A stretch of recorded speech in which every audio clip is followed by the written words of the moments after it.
My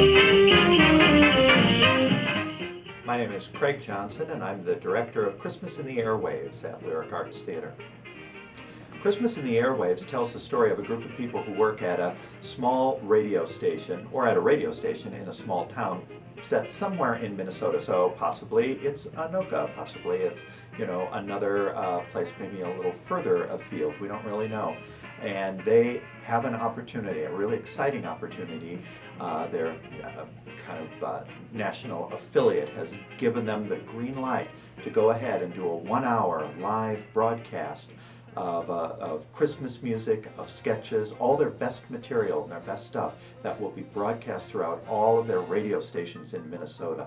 So as they say, yes, this is regional. So it's a big deal for them too. So you have this wonderful group of diverse people trying to put on a show. Well, we know what that's like too. And so we get to see them go through the struggles of that, the anticipation, the excitement about that, the last minute changes, and we get to see them in the process of doing that and, well, spoiler alert, ultimately triumphing.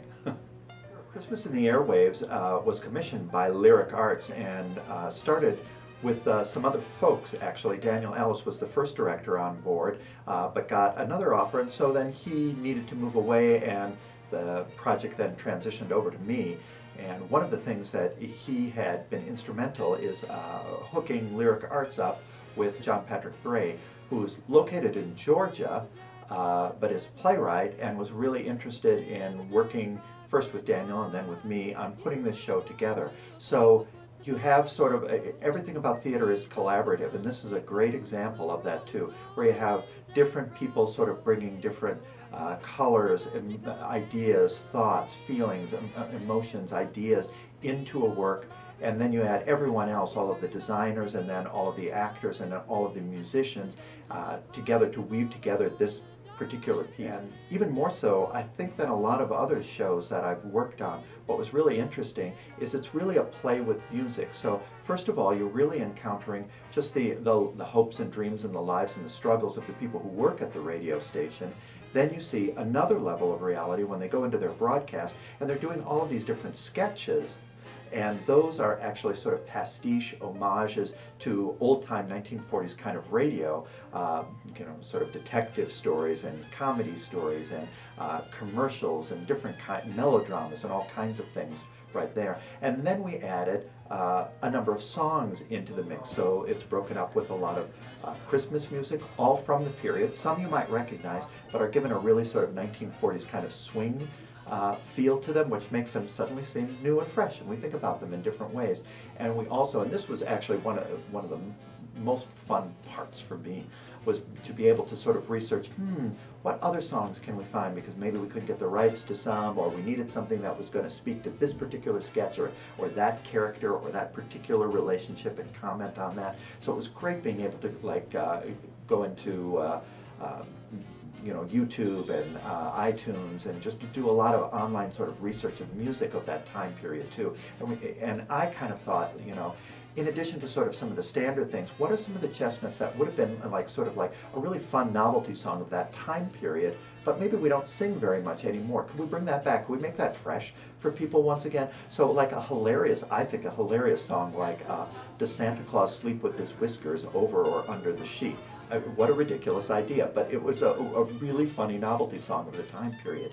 And to that, we also thought, well, in addition just to Christmas music, this takes place in 1944, so the backdrop is World War II, and that's part of the struggle of a lot of the characters as they're wondering about their fiancés and other loved ones who might be fighting overseas, and they're here on the home front. What is some of the other popular music that sort of gave people the hope, the optimism, the courage, and the fortitude to sacrifice during that wartime and to get them through? So we added a number of songs that are just reflective of that time period. Again, some you might know, and some that are entirely, might be really fresh, like Goodbye Dear, I'll Be Back in a Year, and Little Bo Peep has lost her Jeep. Well, one of the things that we really wanted to achieve with Christmas in the Airwaves is a sense of authenticity, of genuineness, since it has this play that's sort of its foundation, where we really get to know all of the people who are working and performing at this small town radio station.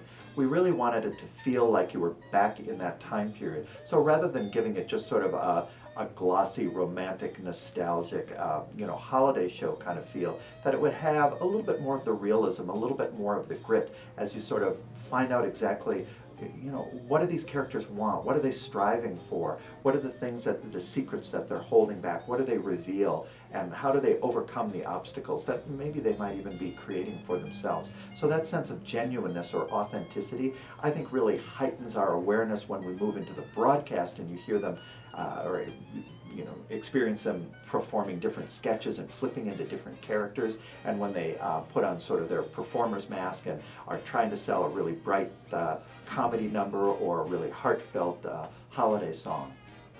It was really fun working with the designers for Christmas in the Airwaves because we wanted to take that sense of genuineness and authenticity of the 1940s small town radio studio and communicate that visually so that it wasn't too overblown, it wasn't too gussied up. We want to make it a fun show, but it was great, like showing all of the details in the costuming of what they might have had, what a radio studio might have looked like. We did a lot of research taking a look at, okay, what would be the best kind of microphones that we should use for that too, and how would they communicate with one another too, and the carpets they put on the floor and tiptoeing around during the broadcast too. And especially one of the really fun parts is creating what we call folio, or you might more commonly know just as sound effects too. So having one guy off on the side too, making all of the different sounds so that the listener for a radio broadcast would just hear a sound and they would fill in with their imagination. That obviously is a fire,